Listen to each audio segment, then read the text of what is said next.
Pipila ka adlaw una matapos ang filing of Certificate of Candidacy alang sa Barangay ug Sangguniang Kabataan Elections 2023, padayon ang pagdagsa sa mga bote moduso sa ilang kandidatura.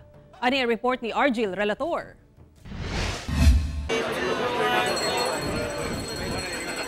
Dagsa lang gihapon ang mga nag-file sa ilang Certificate of Candidacy sa COMELEC offices sa Davao City.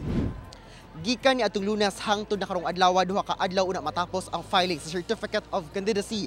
Wala gay hubas-hubas ang mga taong niabot dinhi sa opisina sa COMELEC gikan sa 1st, 2nd ug 3rd district sa Davao City nga buot moduso sa ilang kandidatura. Sumala sa COMELEC, ipadala pa sa Central Office sa Kauluhan ang mga dokumento nga gipang sumite sa mga mukandidato alang sa validation. Sulod lang sa tulo ka adlaw, nakatala ang COMELEC 11 og kapin 1,900 ka mga miduso og kandidatura pagka barangay kapitan. Kapin 16,000 ka mga barangay kagawad, sobra 1,600 ang budagan pagka SK chairperson ug kapin 8,000 ang miduso sab og kandidatura pagka SK kagawad sa tibuok Davao Region.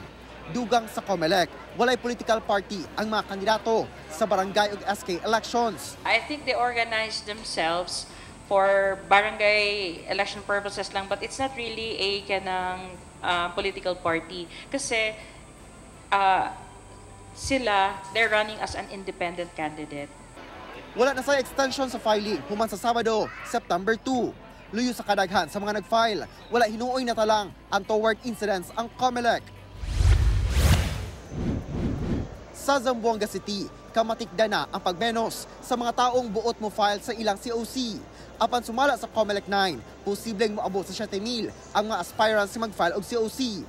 Mas hapsay na sabmatod pa ang filing of COC sa mga misunod nga adlaw, itandi ni atong first day. Pahimangno karon sa COMELEC 9 sa mga mag-file og COC nga siguraduhong kompleto ang ilang dalang requirements aron dili mabalibaran. Yamanda kami birada next day. First day, pwede lang kita man accommodate 1,300. Tiyan kita around mga 700 Yamanda Bolbe para man file yesterday. Akal mga maliel, incomplete LCOC, pwede sila man correct. Kauban si Metro Awing sa kamera. Ako si Argil Relator para sa One Mindanao.